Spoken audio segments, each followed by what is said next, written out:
Welcome, movie lovers and animation aficionados, try saying that 10 times fast, to a special episode of the Silver Screen Podcast. I am Mike, your usual host and your guide through the magical worlds of Pixar. I am joined, as always, by my fellow host, the Mater to my Lightning McQueen, the Buzz to my Woody, I know, the Mike Wazowski to my Sully. Yes, that's weird because I'm Mike. But anyway, welcome, DK.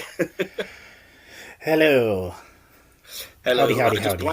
I blanked on all of the Pixar pairings there. I don't know where that came from, but yeah. So how are you doing? I'm okay, man. I'm okay. Awesome.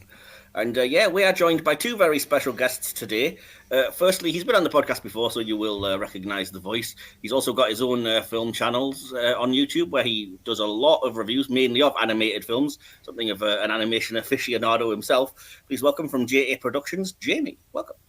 Hello, and I just gotta say, it would have been funny if you said, is like, the sadness to my joy. That would have been two on the nose. I'm usually anger, to be fair. Yeah. Yes, the anger to my disgust would probably be closer. But never mind. And we are joined by a fourth guest today to give us our Pixar rankings. You'll have heard him actually just a few episodes ago on our Back to the Future review, or hopefully you will have if you're one of the few who listen to it. Do go back. I'm going to say, chances are you probably didn't. Because it was a very good episode to listen to it. But yeah, he's here because he's an all-round nerd and a huge film aficionado and geek, and more importantly, the father of a toddler. So he's probably had no choice but to watch all these movies, whether he likes it or not. Please welcome from Pasty Sheep and the Nerd Bible Podcast, George. Welcome, George. What is it? Who are you? What do you want? Hello. How are you doing, buddy? Having me back on, boys. It's always a pleasure. No, you're very welcome. Thanks for offering, and thanks for everyone turning up and making your lists. So, as I said, what we're doing then is today we are taking a trip, as you may have realised, to infinity and beyond, because we are going to rank our top 10 Pixar films. Yeah, buckle up, folks. We've been cramming our brains with the heartwarming feels of Inside Out, swimming through the sea of memories with Finding Nemo, and embracing our inner superheroes with The Incredibles. Indeed, get ready for a wild ride as we toy with the idea of Toy Story taking the top spot, debate the culinary brilliance of Ratatouille, and perhaps shed a tear over Coco. Each of us has a list, and we are ready to defend our choices with the passion of Carl chasing after his house in Up. Will WALL-E roll its way into our hearts and onto our lists? Will we roar with approval for Monsters Incorporated, or get a little incensed over Cars? We'll laugh, we'll cry, and we'll argue like siblings in The Good Dinosaur. And by the end of this episode, we will stitch together an overall top 10 that reflects the heart, humour and sheer brilliance of Pixar's legacy. So grab your popcorn, sit back and let's get animated as we dive into the worlds of Pixar. To infinity. Everybody, and beyond! To infinity and my foot! Everybody deactivate Spanish mode. So, awesome. So, just to give you some quick sort of bit of housekeeping then, if you are new to the idea of the top 10s, you haven't heard one before, or you just need a little refresher, we are going to go through everybody one at a time, and we're going to get everybody's number 10, then number 9, number 8, etc., obviously right the way to the top. The way that it works is that basically I'm ranking these things as we go, so that everybody's number 10 gets 1 point, number 9 gets 2 points, right the way up to their number 1 gets 10 points. I add all those scores together to give me a final top 10, which hopefully works out, which it has up to now in the top 10s that we've done. And so that would hopefully give us a decent top 10 Pixar for the overall podcast from our group of 4 experts here. There's only 27 Pixar films, so there's probably not going to be a huge amount of variety or anything, so we'll see. You say that based on some of your messages in the Discord server. Oh, yeah. There's some unique choices potentially anyway, but isn't there always? I mean, we did a top DC movies and DK put Superman 3 on there. We did a top Marvel and he included Howard the Duck, so yeah, anything's possible. Yeah. I've never seen that. I don't conform. So that'll be that then. But before we do that, I had a little surprise that I was going to chuck on everyone because I like to surprise people every now and then, and hopefully it'll work. So if you are a Pixar fan, you know that before the movie starts, there's always a Pixar short that appears beforehand. And I didn't mention this beforehand, so, you're all on the spot, but could you guys pick maybe a top 3 Pixar shorts. Ooh. If I was to go around now, and I'll start us off to give you a chance to think. Give me a minute to look on Wikipedia to find the full list. I'll give you mine because that's why I decided to come up with it, was because I thought, if I was including Pixar shorts in my list, I probably could have thrown some of these in there, but it didn't seem fair. So I will say that my number 1 Pixar short is Presto, which I believe was with The Incredibles. Just like a magician and a rabbit doing all kinds of crazy physical comedy tricks. And it's brilliant. I definitely like that one. The other one is Night and Day. I can't remember which film that was ahead of, but Toy Story 3. Toy Story 3, there we go. I saw that one in cinema, so I will always remember it. I saw it in the cinema too, but I can't remember which film it was. Yeah, but Toy Story 3 was the first film I ever saw in cinemas, so... Oh, okay, fair enough. Cool. So yeah, that would be my... 18 in a week. Oh my goodness. Oh, you're younger than I thought you were. Jesus. Fair enough. And something like 750 years. So yeah, and my number 3 I debated back and forth, and I don't even think this was one that played before the film. It's more of a special feature. But for number 3, I'm going with Jack Attack from The Incredibles Blu-ray. Fair enough.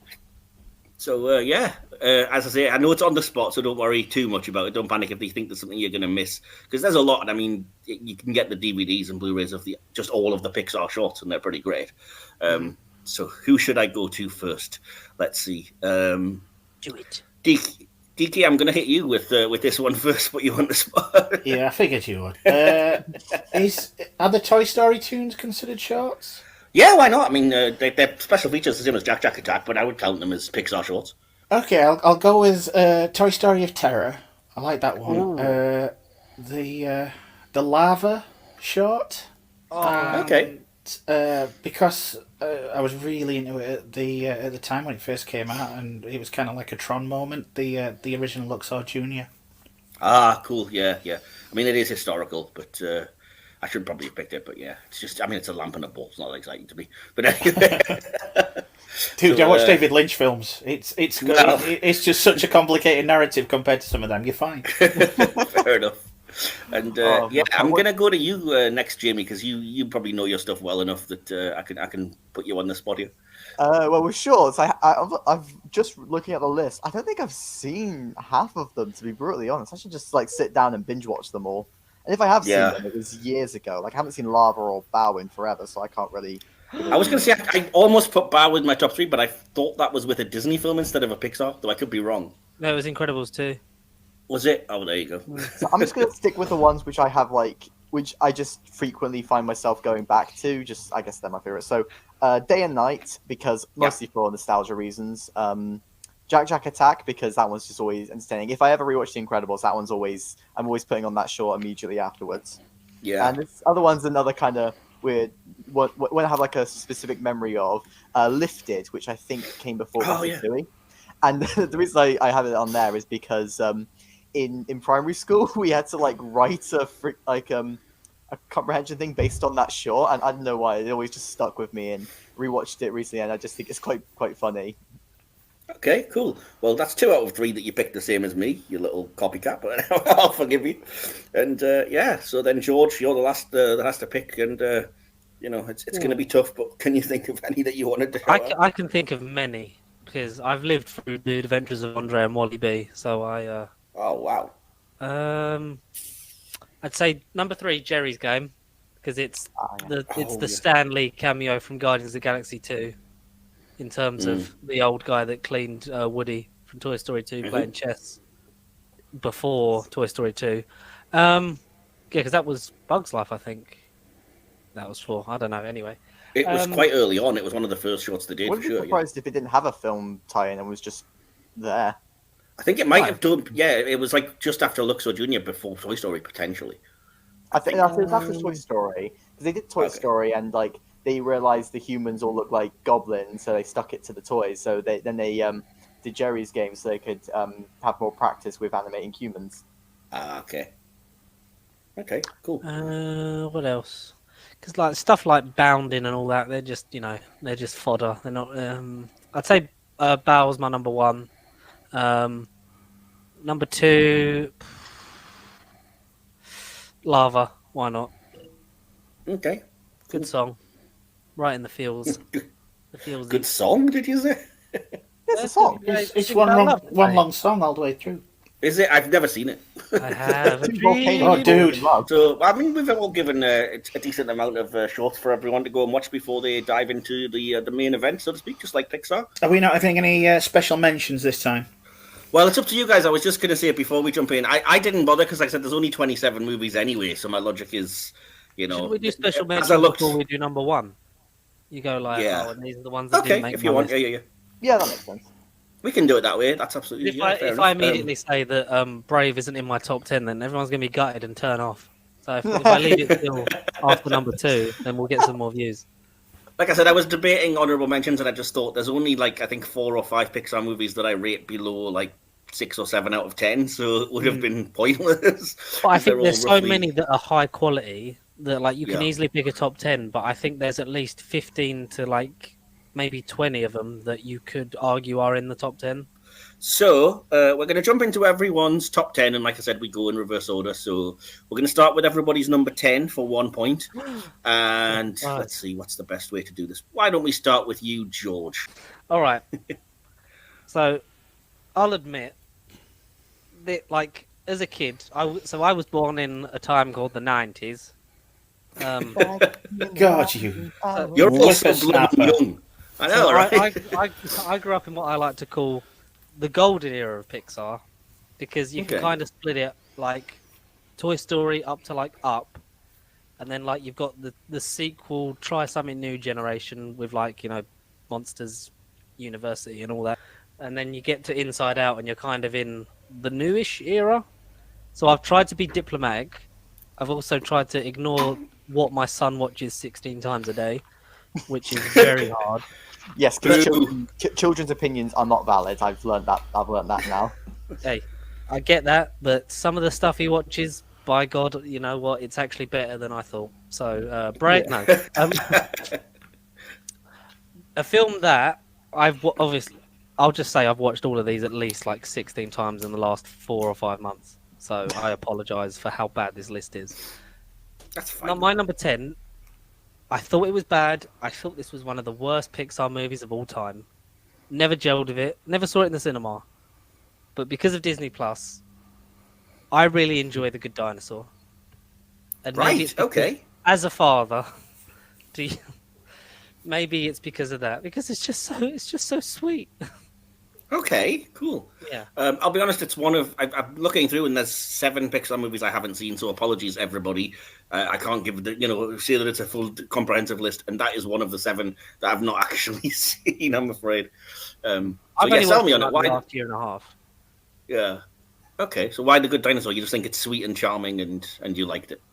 It was one of them that got just terrible fit. Oh, it's not good, blah blah blah. But it's actually got a lot of the every Pixar movie makes you cry in the first 10 minutes and then makes you cry at the end. I think that's the recipe for a good Pixar movie. We should never mess with it. We should always cry. We should always have an existential crisis about where we are in the universe. Oh yeah, getting that one every day. Exactly. And it was one of those films I don't know. It must have caught me on a good day. Okay. And I'm trying to leave out the fact that my kid loves this. That's understandable. That's fair enough. I mean, when we get to the audience interaction, I did get a top 10 list off my brother. He then sent me immediately 2 or 3 of the ones he's included are because my little niece loves them. So felt like he had to include them for her. So it's understandable. That's fair enough. Yeah, they're too young to speak for themselves just yet. Yeah, as I've got older, and obviously now that I have a child. You look at a lot of the stories differently. I think you do that with a lot of media now. Mainly because I think I'm just an emotional wreck and I just cry at everything anyway. So, yeah. Yeah, it's just it's a really Pixar's good story. It's, cool. Living up to your father's legacy, earning your place and stuff. And it's all the good things of a Pixar movie. It's the fun, look over here, bright colours, it's dinosaurs. But also the really deep story underlying it. And I just enjoy it's not out and out, on the Mount Rushmore of Pixar movies that I would definitely say. No, but it's your number 10. It's worth 1 point. It's. But yeah, I think I had a good enough time with it the first time that if it's on, I'll watch it. It's not one of them before where it'd be I'd heard such bad things about it. It's I'm not touching that. But you know what? It's well done, Peter Sohn. A two-time really good Pixar director, maybe. We'll see. But yeah, I just really enjoy it. Cool. Fair enough. So that's 1 point for that anyway. And Jamie, what about you? What's your number 10? Well, I'm just going to quickly just mention The Good Dinosaur because I probably won't get a chance to mention it. And so I mentioned in the Discord server that I hadn't seen Lightyear. That's the only film I haven't seen. But outside of Lightyear, there's one Pixar film I don't like, and I'm sorry to kill the mood, but it's The Good Dinosaur. I saw it years ago, and I've had no inclination to go back because I just didn't think there was much substance to it. It just felt like a tech demo for nice landscapes. Oh, well, you see, it'll all change when you have your own child. Yeah. Jamie, come back to me when you've had your own kid by accident and then you're watching it at 6:30 in the morning and then tell me. That's unlikely to happen. No, that's fair. I mean, there's popular ones that I'm sure I'm going to criticize because I didn't love them once they come up on people's lists, and people are going to have a go at me for that. It's different strokes. I've got a really big omission from my top 10, and it's because of The Good Dinosaur, so I apologize. I think what perfectly encapsulates how little I care about The Good Dinosaur is I'm a big fan of the YouTuber Schaefer's Productions, and he made a video recently ranking Pixar villains, and he put the pterodactyl from Good Dinosaur second to last. If you want, last place was Zurg in Lightyear, because obviously. But he put pterodactyl second to last. He said, I bet none of you even remember his name. And he said, his name is Earl. And I was like, okay, his name's Earl. Then at the end he said, like, I was joking, his name's actually like Thunderclap or something. He's like, I didn't even know. Fully believed his name was Earl the Pterodactyl. TV show. Shows how little's stayed in my brain. So that's your dishonourable mention, Handle, then, I suppose. I feel like this is a personal attack, Jamie. I feel really bad now because you really liked it. Ah, well, I didn't say you did it. So. It caught me on a good day, man. Yeah. So what was your number 10 then, so that we can have George attack you for it? Yeah. All right. So as for my number 10, so before I start, I just want to say, so I've rewatched most of these, like 9 out of 10 of the films in my top 10 early this month. That's because I was doing a marathon of every film nominated for Best Animated Feature, and because it's for a video, I've written notes for basically all like I said 9 out of 10 of the films. So I'll probably just be going off of them. So but sound quite detailed. That's why. So my number 10, I've decided, which may surprise you that it's only at number 10, but I'm going for Up. Okay, right. That is criminally low. Yeah, it is. I will reveal to you now, that's not actually in my top 10 at all.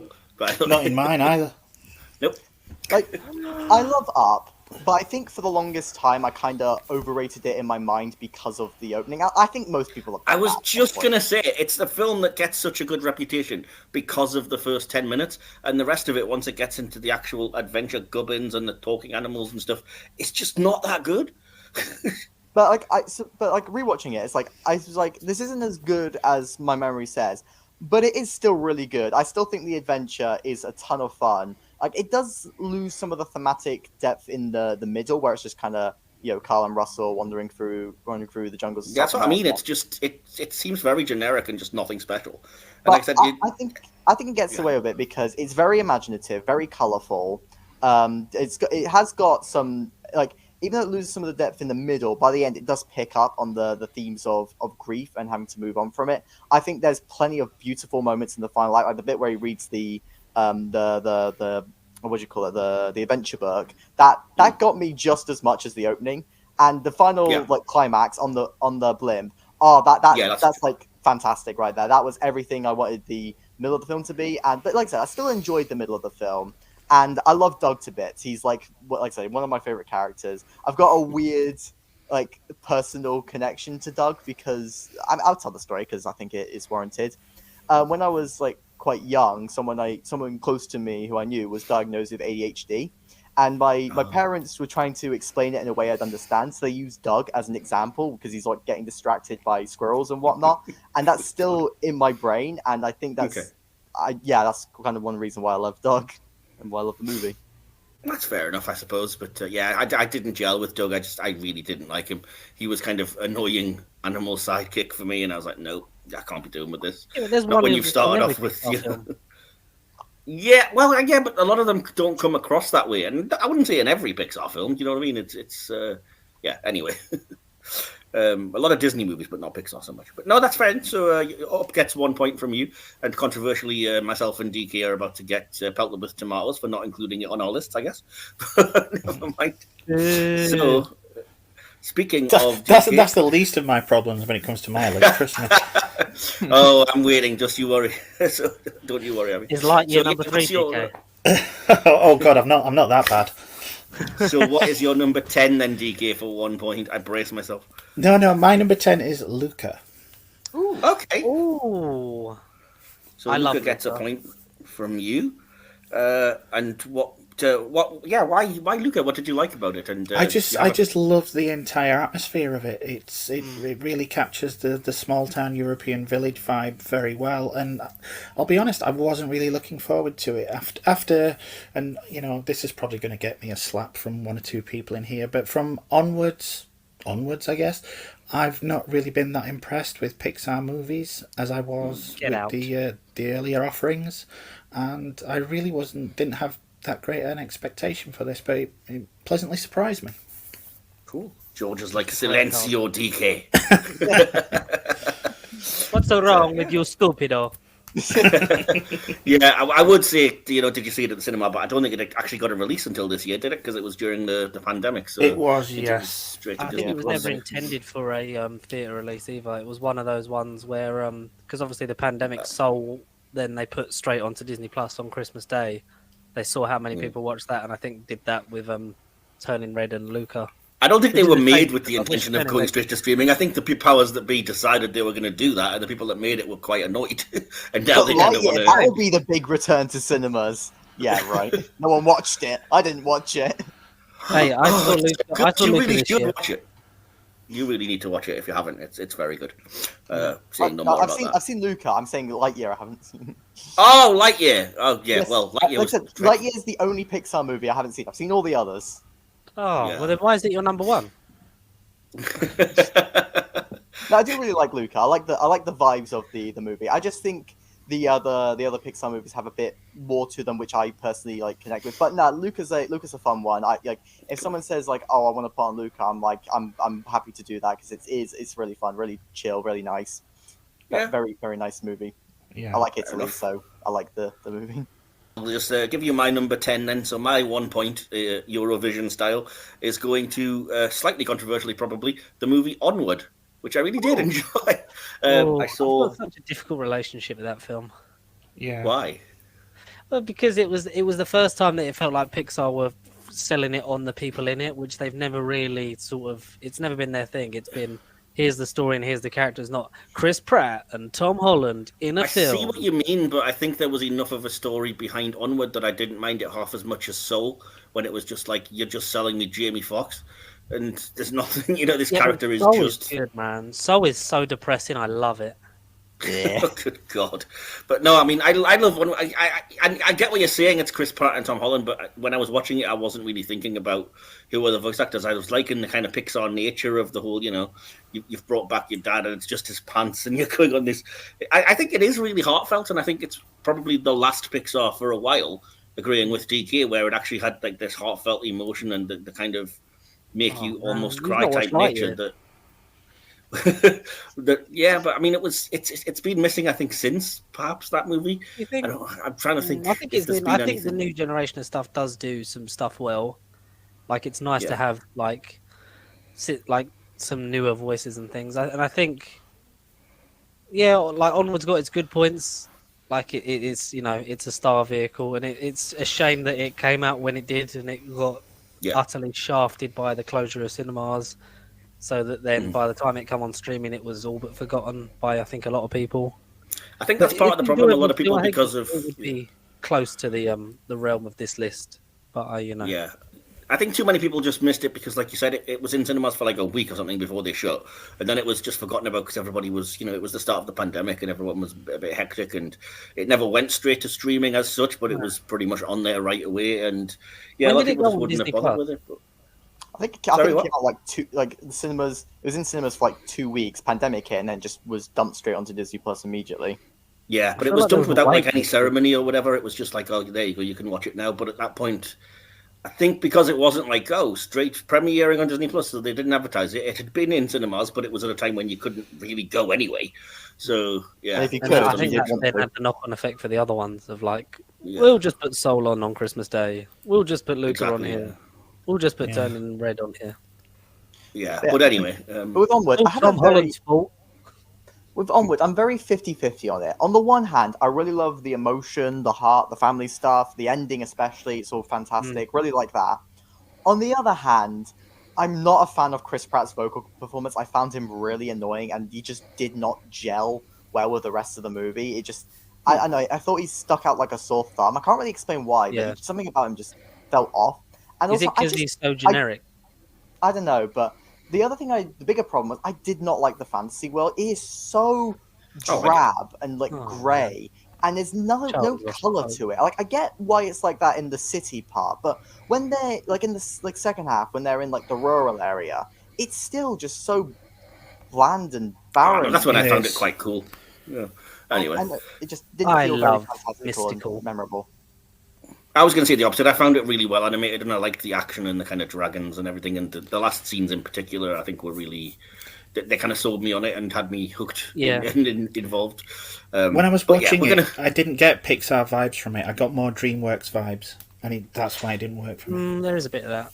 Because I don't think there's a set Pixar style anymore, really, is there? Whereas, like, the first, I think 5 or 6, like, they all feel like, as different as they look, they're all part of the same world. Whereas the last few, they're kind of...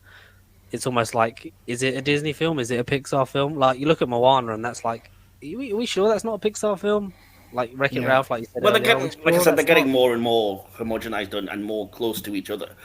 The last few Disney releases, if you look at things, as you said, like Wish or Small World or whatever it's called, Strange World, they could have been Pixar movies, you know? George, what was your number 9 for 2 points, please? Well, my number 9, it was Up.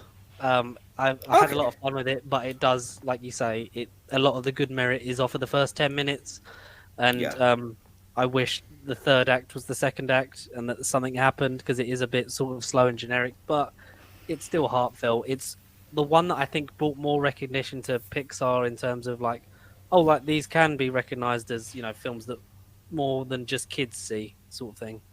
But yeah, it is a bit bland in the middle. But it starts well, and I think it ends well.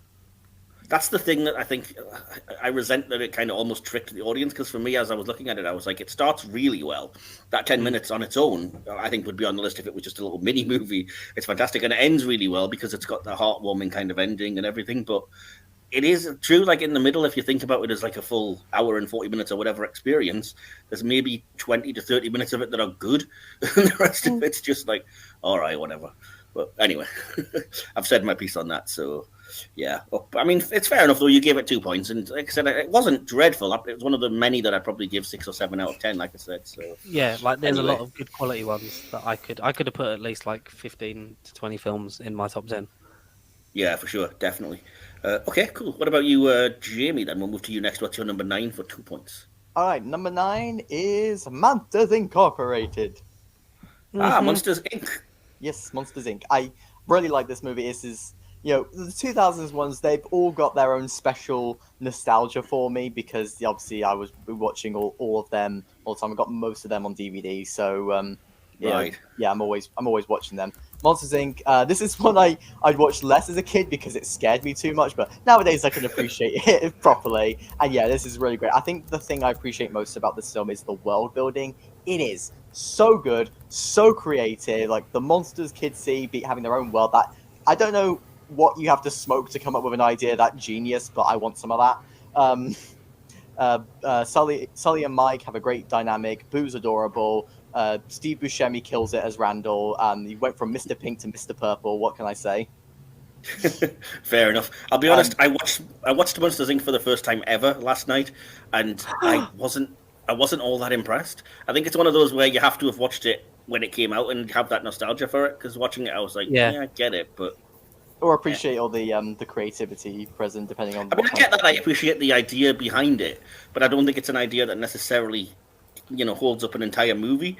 It's it's like, oh yes, very clever, and the idea of I love the idea of kids' laughter is better than screams and blah blah, but it just felt like a lot of the in-between part was like John Goodman and Billy Crystal riffing over nothing and just knockabout wacky hijinks, and I'm just like, but them two are so good together. I don't really mind. Really, I'd say I'm not a fan of. I'm not a Billy Crystal fan. I like John Goodman, but I just do not like Billy Crystal at all. So for me, it was just like, shut up, you're annoying.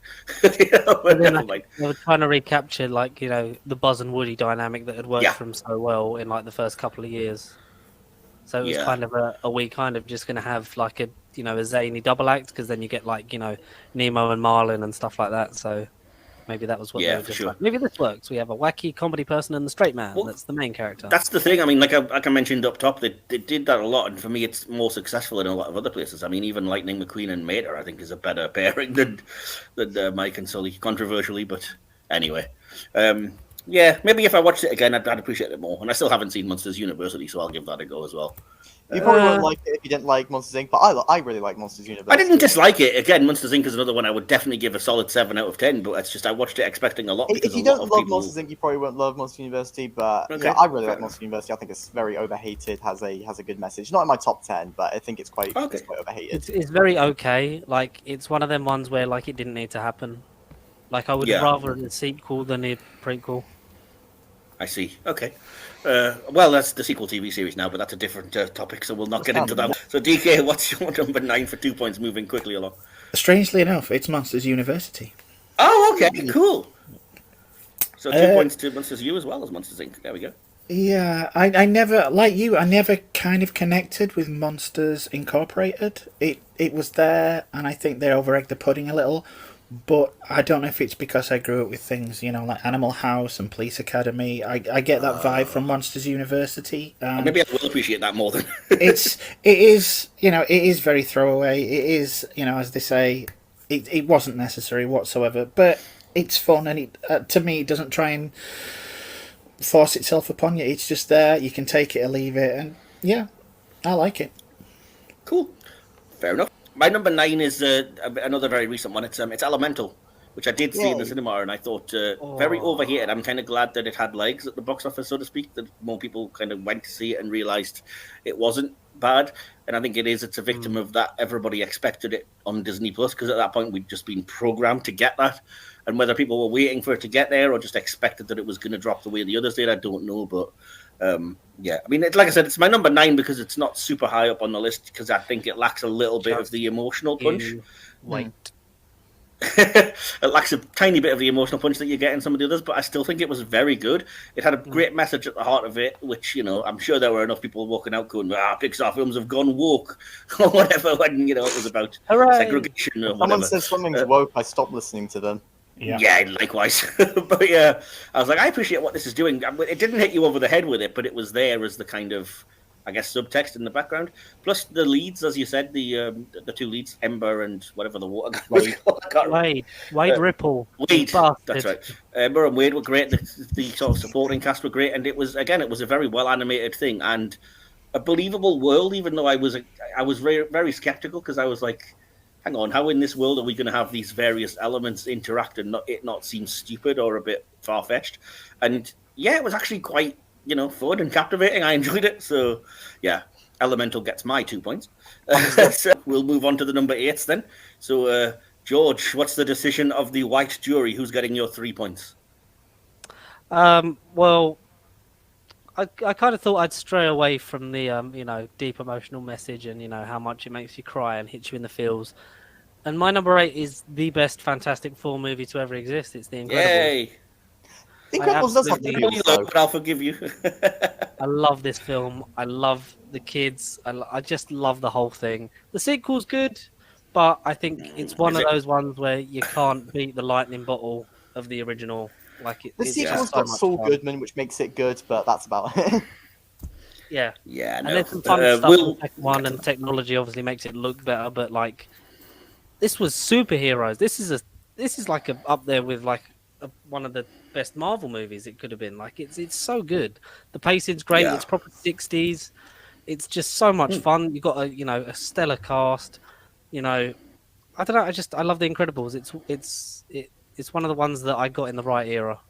You're number 8, Jamie, for 3 points. Right. So this one we've already kind of mentioned before, and you didn't like it, but I really liked it. Soul. I really like Soul. Okay. Love All Soul. right. A lot of people did, and that's one of the controversial ones that I know myself and DK didn't particularly like, but it's probably something the audience will hate us for not liking. But yeah, it didn't gel with me, I'm afraid. I personally enjoyed all of the 2020's Pixar movies, besides Lightyear, which I haven't seen, probably won't like. But Soul was definitely the best of the batch. I know, it's got, like, I do think some of the Soul World stuff is not as good as the real world stuff, but I still think the whole package is really great. It's really creative. Got that Pete Docter wide-eyed creativity for the world. It's very funny in a lot of places, and it's also deep and existential. And gave me a free existential crisis. That epiphany scene, I mean, it's the perfect scene to come out during COVID time. I think. I know it wasn't intentional, but I think it when it came out was really good. And I just thought everything was really great about, like. It was colourful, so that's another reason I prefer it to Onwards in terms of 2020's Pixar movies. I just really like the characters, the messages, the direction especially was really strong. The colours really great, but like not just in the Soul world and the real world. I think there's like great use of blue lighting and everything. Yeah, just great film overall, I think. Okay, I know a lot of people did like it, and like I said, I didn't have anything against it. It just really didn't gel with me, so it was the sort of thing that it went in one ear and out the other. So anyway, DK, what about you? What's your number 8 for 3 points? Well, I realise this is gonna, put me down in there with maggers and people that generally just kick dogs, but it's gonna be Incredibles 2. Oh, controversial. Not in my top 10. But okay. I didn't gel with the first one, and it's not it's not the film's fault. I was in a very bad place. And when that happens, those memories tend to stick with you. God, wasn't that Barnsley, bad? Apparently.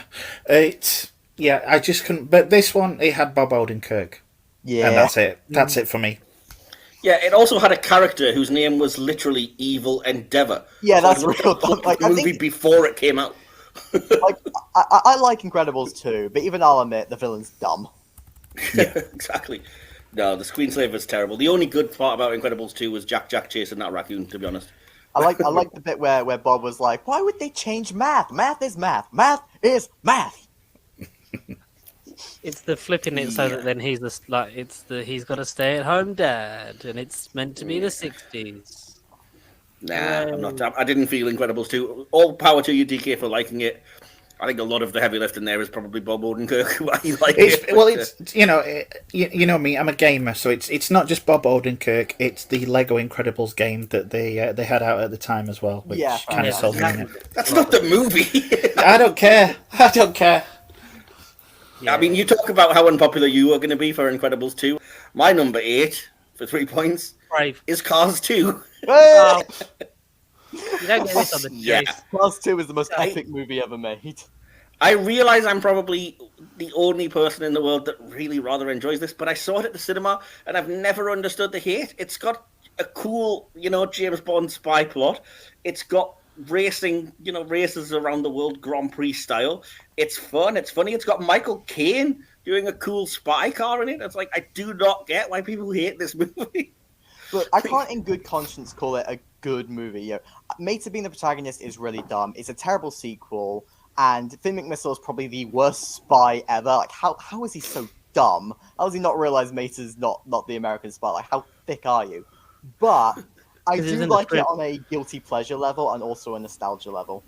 Oh, I love it. And I find it much more entertaining than the original Cars, which might well be a better movie technically, but for me is just so boring if you've got to sit through it for the full 2 hours.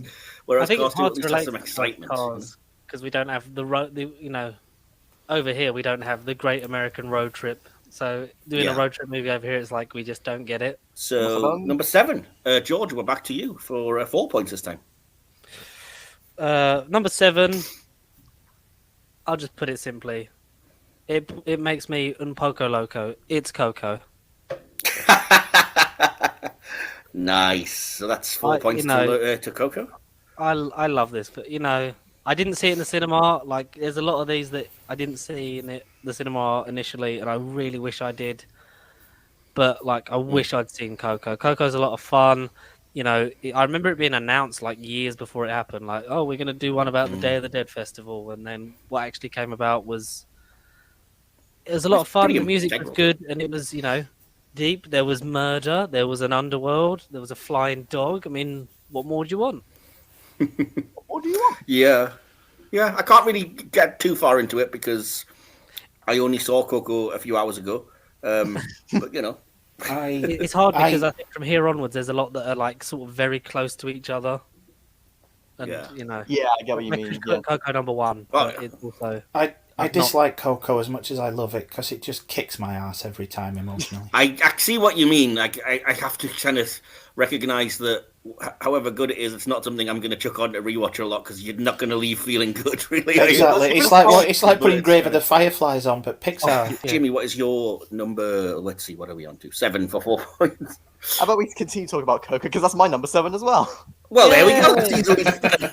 But yeah, Coco is probably the Pixar movie. Like I say, Up is the one which makes me cry the hardest. Coco's probably a close second in that regard. That ending, I can't deal with it. It feels the music's fantastic. I love the way musicians were portrayed in the movie. In fact, because it shows both sides of it. Like it shows the artistic side and the joy it brings. But also shows the ugly side of it with corruption and horrible people. I think it was quite even-handed and very well handled. The world is gorgeous. It is one of the best looking Pixar movies, I think.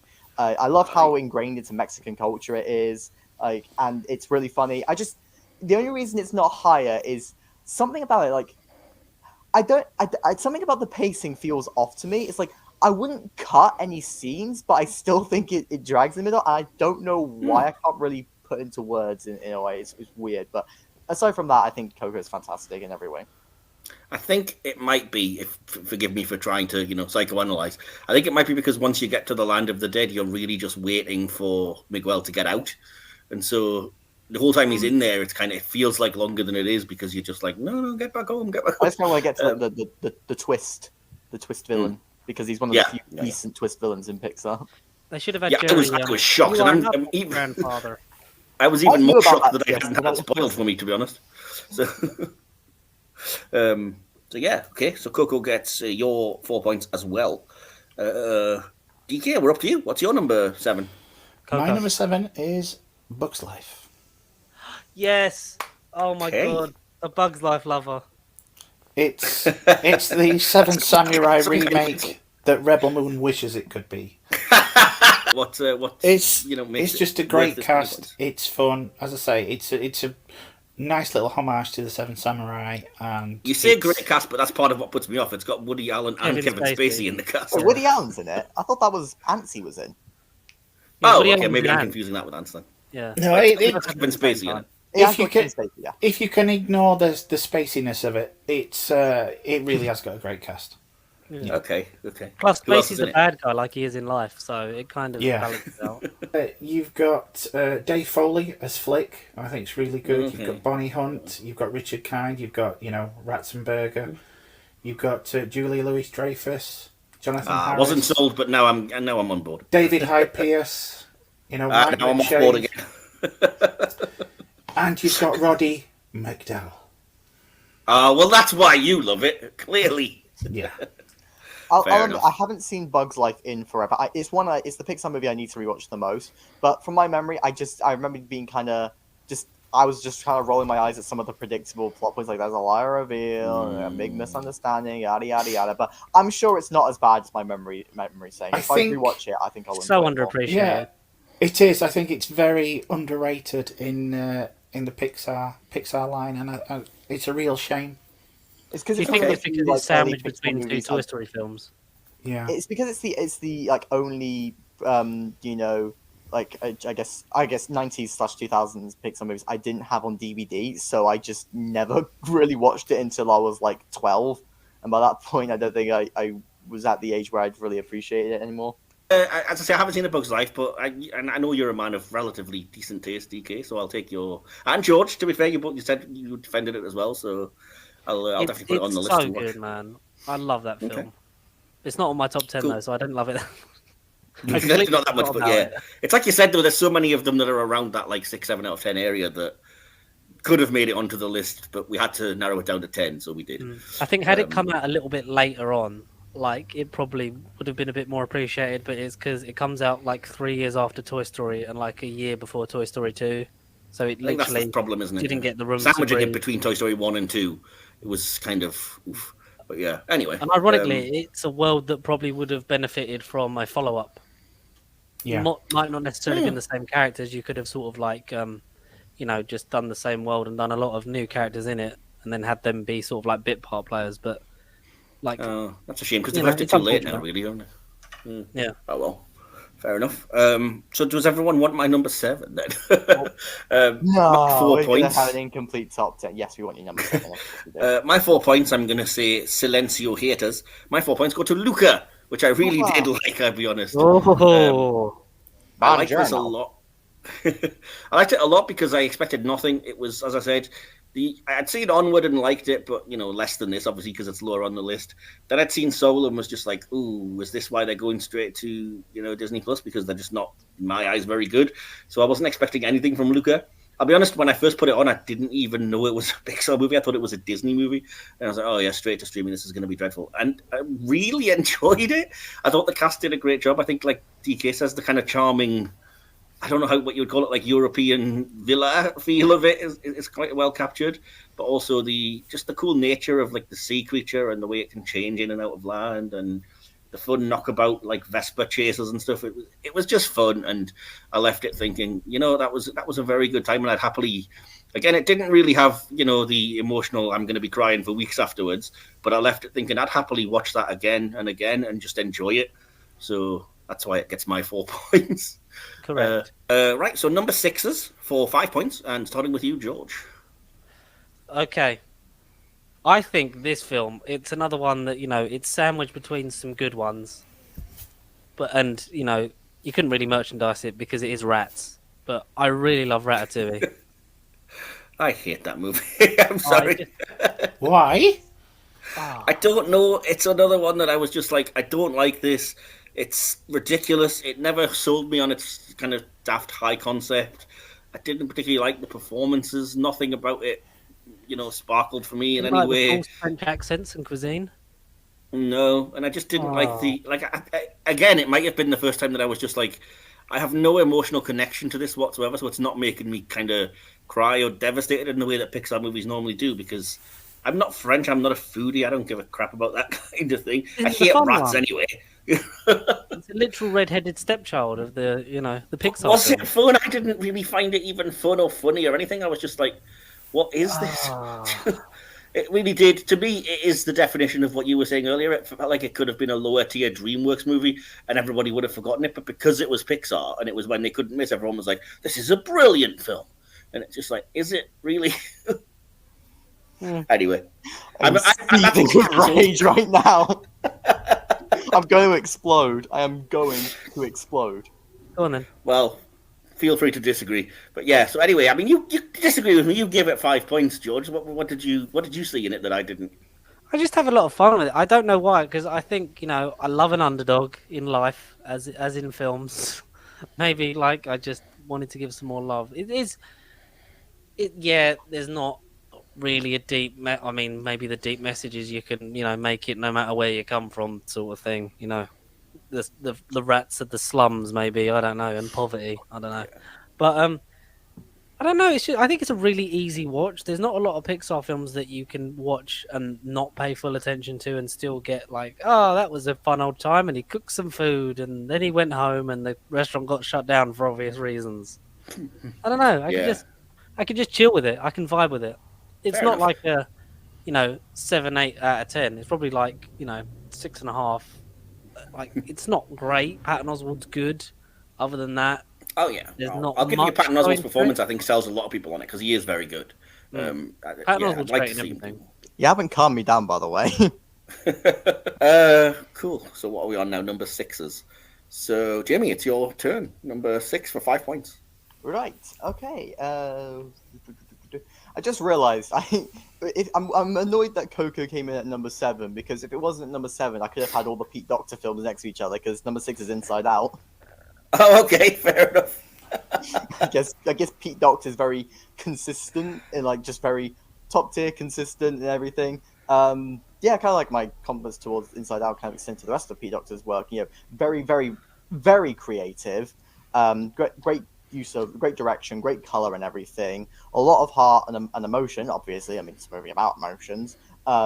It's like I said, there's so many interesting pieces of psychology they like incorporated here, which I was not expecting, but it's really great. Makes me cry consistently. It's one of the funniest Pixar movies, I think. Yes, it's got plot holes, but they don't really detract from how just strong of an emotional journey it is, and just how great the characters are and how great the messages are, like on toxic positivity and whatnot. It's all fantastic. Honestly, it is so good. I watched it with my friends at the start of 2023, and we all loved it. So yeah. Yeah, and I should have said up top, that's the actual reason that this is coming out as it is now, is because we're sort of celebrating the release of the 28th Pixar movie, which just happens to be Inside Out 2, which hopefully will be as good for you, Jamie, as you enjoyed the first one. I'm cautiously optimistic, but I'm gonna hopefully be able to watch it with my partner. So hopefully. Okay, cool. I definitely plan on making a cinema trip to see it either way, and just hope that it's. Shame they've recast 2 of them, though, isn't it? Yeah, I'm not a fan of that whole thing, and that's why I'm very off Amy Poehler just generally, but yeah, enough about that, I guess. But yeah. Well, what did she do? Did she kill Mindy Kaling? No, it was because she's making like ridiculous amounts of money, like $10,000, and they were on like 1/100th of that. And so Mindy Kaling and Bill Hader were like, well, either give us as much as her the same amount as us, or we're walking. And they were like, well, we can't do that because Amy Poehler's the star. And I'm like, she's arguably the one that's doing the worst job of these voice actors. Like, you could put anybody in that role for me. But, whatever. 5 million. Jesus Christ. It's ridiculous. It really is. It's like everyone else is making a fraction of what she is. And she's not that impressive. For Hader and Kaling. Yeah. So 100 grand compared to 15 million. It's understandable they were annoyed. You know what I mean? So has it been resolved? Are they still in it, or did they walk? No, they replaced them with Liza Koshy and I forget. Tony Hale from Arrested Development. So, who were willing to take 1/100th of whatever Amy Poehler's worth, apparently. So, anyway, did you not know this? No, I avoid most things now. Okay, most things, just generally. Yeah, just generally. That's a bit of education for the audience who are listening to this then, a bit of drama there. But no, I mean, I still want to enjoy the film. It's just I really don't agree with that. And I think in this day and age when we hear about people being decent, it would have been nice if Amy Poehler had at least made a gesture of like, well, that's fair enough, and maybe I'll sacrifice a little bit of my... But, clearly she needs the 15 million. Anyway. Boo, Leslie Knope. But moving on. Inside Out, 5 points from Jamie. Was that everything you wanted to say about that? Well, I think Inside Out's Covered it. being talked about a lot. I think that's basically all I need to say on it. So awesome, cool. And DK, what about you? What's your number 6? Well, this is the point where everybody just starts stopping me in the street and spitting at me. It's Toy Story 4. Ooh, that should be on the list. Nice. I can't disagree with some of your reasoning, because you mentioned this to me and it was kind of a spoiler earlier in the week. And part of the reason for it I get, but it's still dreadful. Okay. I think it just needs, for me, I think if it just had like an extra draft of the script, I think more people would like it. But I still like it. I think it's good. It doesn't need to exist. It's main plot, just no. I don't care what anybody says. I just love Forky. I'll give you Forky. And Forky is great. That's it. Tony Hale can do no wrong for me. I've loved him ever since, Arrested You'll love Development. him in Inside Out too. Well, I hope so. And yeah, I just love. I was given my own little Forky for Christmas after that, because I loved the character so much. I loved the little series. Forky Asks a Question. I'm just obsessed with that character. I am like him, trash. So yeah, I found a character I can identify just like with. me, for real. Yeah, I mean that was the thing that sold me on the movie not being a complete write-off, but it's definitely the weakest of the Toy Story. I don't think it needs to exist after 3, which was the perfect little ending. Yeah. Oh, definitely. Bet you can't wait for 5.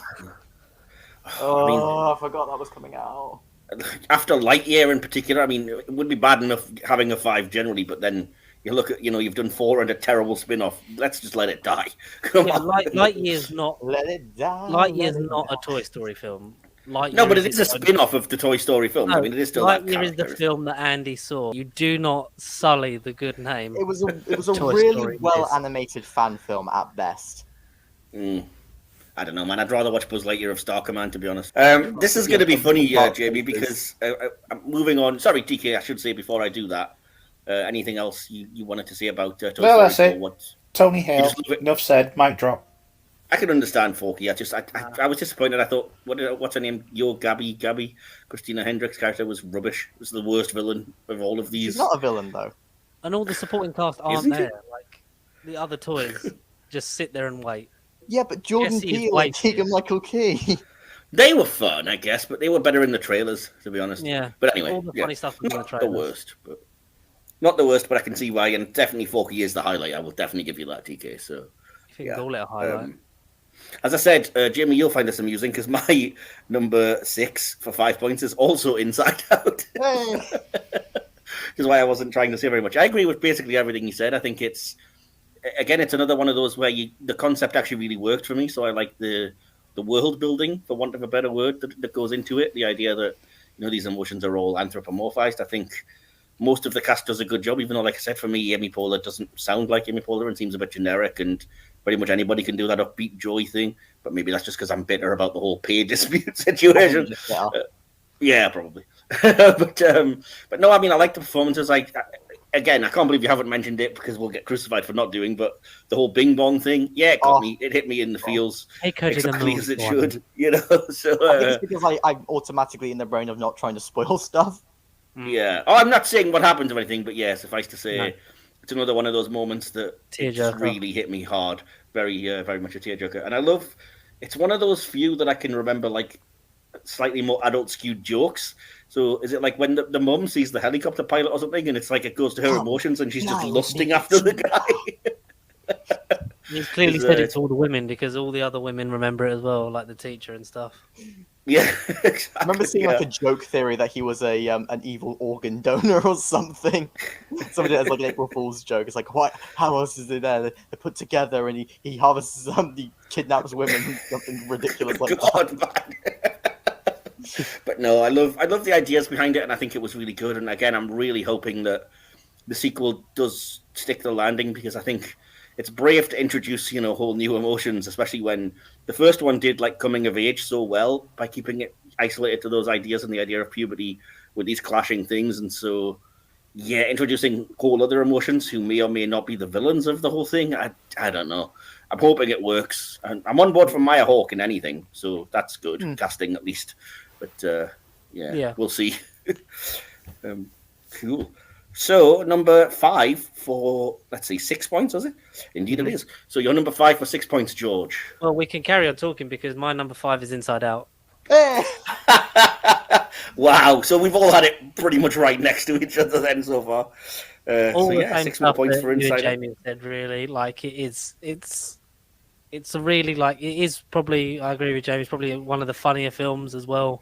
Like the coming of age stuff's done really well. But Pete Docter always does good films, and that's why he's the head guy now. But this was so good, and I had a really good moment because my other half hadn't seen it, and we watched it on Disney Plus, I think about 4-ish years ago, and absolutely loved it. It's one of her favorite Pixar films as well. Like, it's such a feel good one, and it's benefit. Having kids, it makes you feel more of them feelings. So good luck, everyone. Inside Out was actually my top favorite Pixar film. Like when I was younger. It's not obviously it's not there now, but it did used to be like when it came out. Yeah, that's fair. I could argue any of my top 5 could be number 1. Yeah, I see what you mean, and I probably would say any of my top 3 or 4 could be my number 1. But yeah, anyway, my number 1's set in place. I can tell you that. My number 1 is there for a reason, but I mean, I wouldn't argue with anybody who had any of my top 4 as the number 1. Put it that way. Cruel Twist of Fate, Lightyear. Yeah, so but we're sticking with number fives for now, though. So that's, I mean, Inside Out again came up with you, George. We've said a lot about that, so it's nice to say we all think it's very good. So, Jimmy, what's your number five? My number five is Toy Story 3. Okay, so 6 points to Toy Story 3. I mean, it's well trodden ground, but you know, in case anybody's been living under a rock, what's particularly good about Toy Story 3? I mean, well, then I'll just go over the nostalgia boys, because like I said, I saw it in cinemas. Like, it was the first time I ever saw it in cinemas, and watching it this year, it's hit different because I am now Andy's age. Well, I'll be 18 in a week, but like I said, I'm now Andy's age. I am looking at universities and whatnot.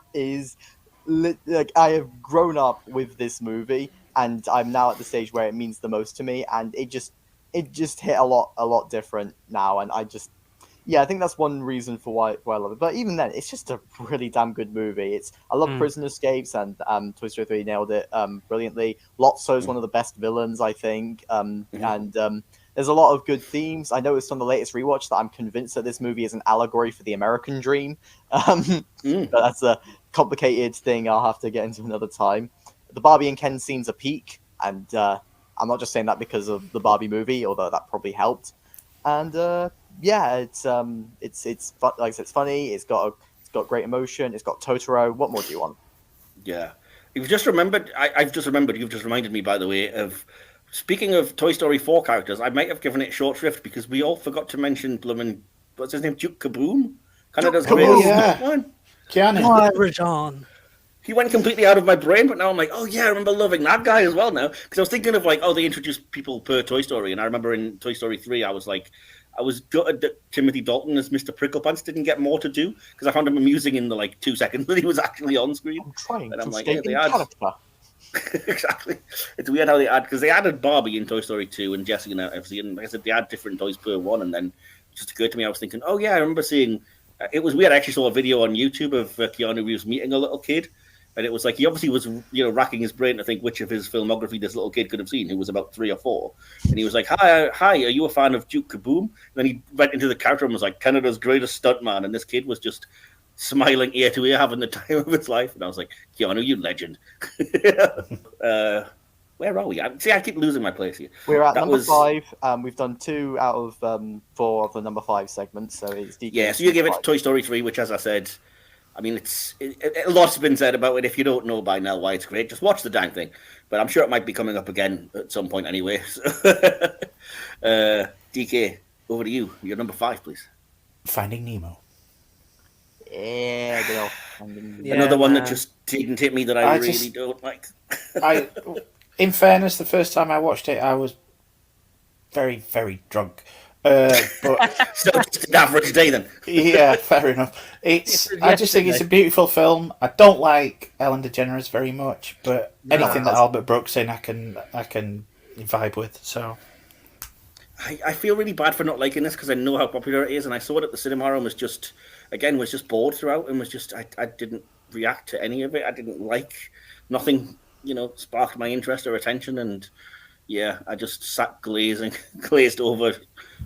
Just thinking, all right. It's not in my top 10, but it's one like I watched a lot as a kid, and so much of the movie just lives rent free in my head. Like I can, just so many scenes where they played out, like they could be the most chaotic things ever, and I remember it all, and it still entertains me. The whole dentist stuff, like when the breakout and everything with Willem Dafoe, it's amazing. I do love the journey. I think it's really, really, like I said, it doesn't help with my thalassophobia, but it's very enjoyable, I think, and I think.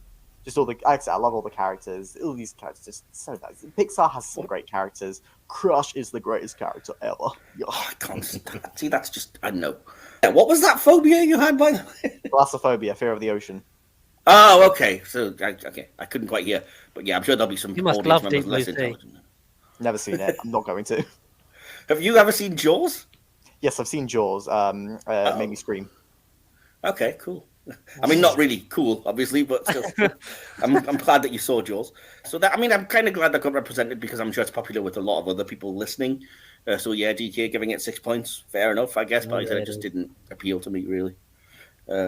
So we're up to number 4s, No, number 5, Mike. What's your number 5? Mike. Oh no, not because I keep missing myself. My number 5, and I'll be honest, purely for nostalgia vibes, because I know it's not necessarily perfect. But my number 5 is Toy Story, as in the original Toy Story. Fair enough.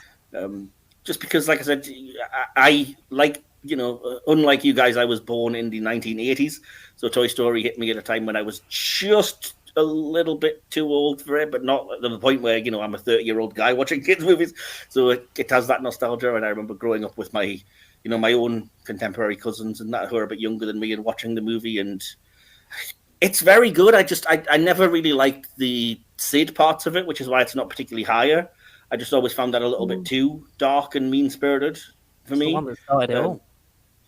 But yeah, everything else I love. PTSD. What was that, sorry? Giving a kid free PTSD. Yeah, exactly. To be fair, he seems all right as the bin man. Yeah, he seems fine, but that was the only part. Like that whole area of the film was just like I don't get this, but yeah, but like I said, I'd be here all day. But obviously, the world that it created in regards to toys coming to life was a genius idea that they've obviously milked to death now, because it goes to show how cool it is. The idea of Woody and Buzz as the competing old-time cowboy, modern futuristic spaceman idea is again obvious but genius, and not something that I would have thought of. But again, once it clicks, it's lightning in a bottle, as you said. And yeah, all that interplay, all those characters work really well together. Like I said, it would be higher on the list if you could just replace all of the Sid scenes with a different kind of thing for them to overcome than that, because I just think it gets a bit too dark, and I just don't think that character really belongs in a Pixar movie, even though it's the first one. So, is there no one who cares about Sid the human? No. I think the second one takes all the good bits and does it better, considering how rushed into production it was. Yeah, didn't really hit me the second one, but it was in and out of my list a few times. It's not in my list now, just for argument's sake. But I get it. It's just, I don't know. Anyway, it could have been on the list, but it's not. But moving on, now we can go to people's number 4s. So yeah, George, number 4. Well, I'm going to back DK up and say that my number 4 is Finding Nemo. Okay, 7 more points to Finding Nemo then. Very good. I love Finding Nemo just because I think how old was I? I don't even remember. I think I was like 7 when it came out. Saw it in the cinema. It came out the year that me and my family went to Disney World in California, and I watched that on repeat for the whole flight. So I think it's ingrained into my cerebral cortex. So at least 5 times I watched it. It's in bad turbulence as well. I just start it, replay it, watch it all the way. And because of that, I've tried to avoid it. When coming to rewatching the Pixar things as much as I have, because I know this film nearly off by heart. I have a lot of fun with it. Obviously, I hate to repeat myself, but in my circumstances now, the whole story element means a bit more to me. And yeah, I had a feeling you'd have it quite high. Yeah, bias, ladies and gentlemen, through genetics. I understand that. We've all got our own biases. Father and son story. It makes sense that you. That's the thing. As a kid, I appreciated the the Nemo aspect of it, and now I'm in my Marlin era. So this is why I think Finding Nemo is one of the Pixar's best family movies, because it really is, the whole family gets something out of it. Yeah, and it's the best Taken movie as well. yeah, you're not wrong. You're just applying random things to Pixar. So we've got a Fantastic Four movie, we've got a Taken movie. Remember, I compared Elemental to Betty Blue of all things. Exactly. And you compared, I don't know of a particular film, but you compared Toy Story 3 to The Failure of the American Dream. So, I don't know, Easy Rider, maybe we can compare it to. But no, I love Finding Nemo. It's really good. And it's the early ones, I like how it's always try something different. And, we've lost that a lot, I think, in more recent times with, let's just do a sequel to this, or a prequel to this, or a spin-off of this. Let's do now a reboot, apparently. Yeah, exactly. And I feel like we're kind of getting that back in terms of what we've had with Elemental, Turning Red, and things like that. As much as, Onward Soul and Luca might not have been to everyone's taste, it kind of feels like we're in that sort of era again. And, I love Finding Nemo. That's all I can say. It's probably... We're probably getting into the point where they're 8, 9, 10 out of 10 films now for me. I could That's what I mean. Everybody's top 4 are going to be. All my top 4 are 10 out of 10s for me. Same, actually, for me. If you're wondering, it was so if you're wondering, Toy Story 3, Inside Out, and Coco were 9.5s, and the bottom of 3 of the top 10 were all 9s out of 10. So I'm very positive on Pixar on the whole.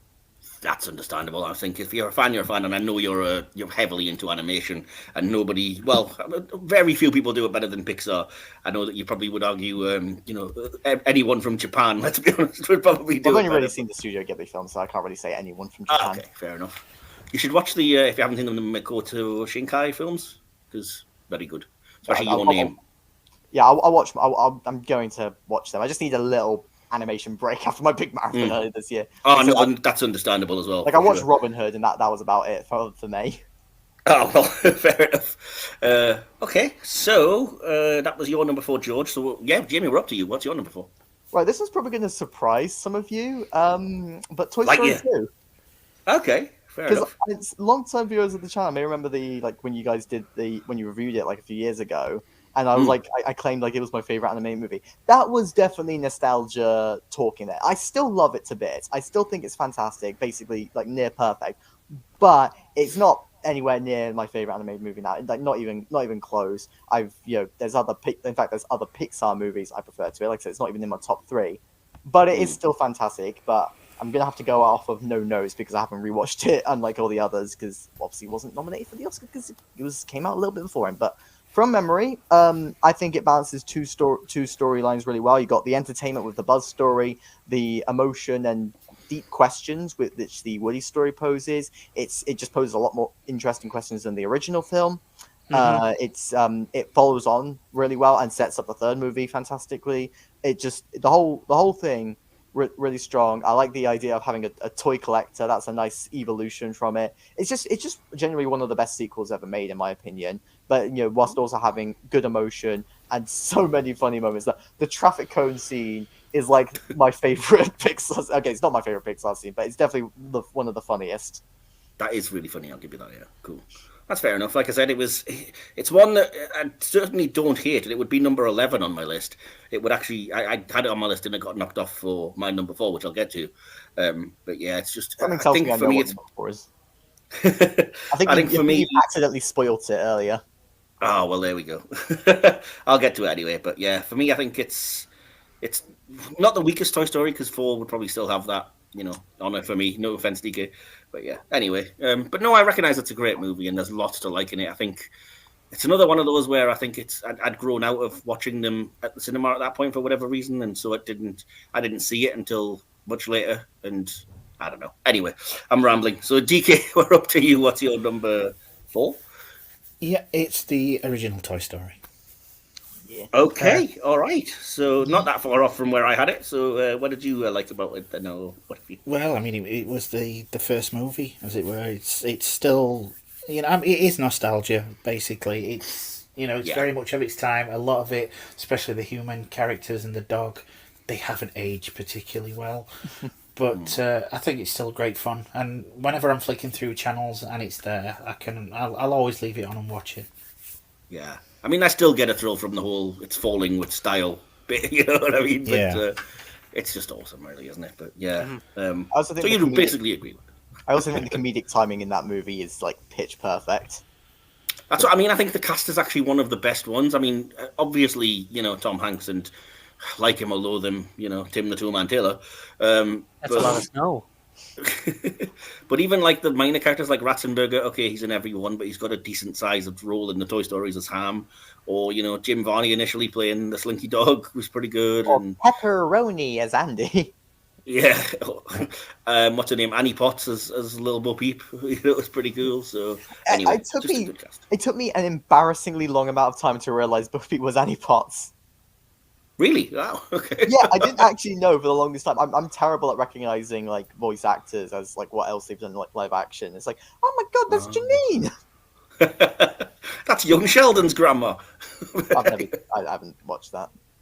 Well, you should. It's great. Moving on. Literally nobody agrees with me on that one. So yeah, your number 4 was Toy Story. Oh, thank you. Your number 4 was Toy Story, and I assume you'd agree with a lot of the stuff I was saying, basically, DK. Yeah. Oh, the claw, etc.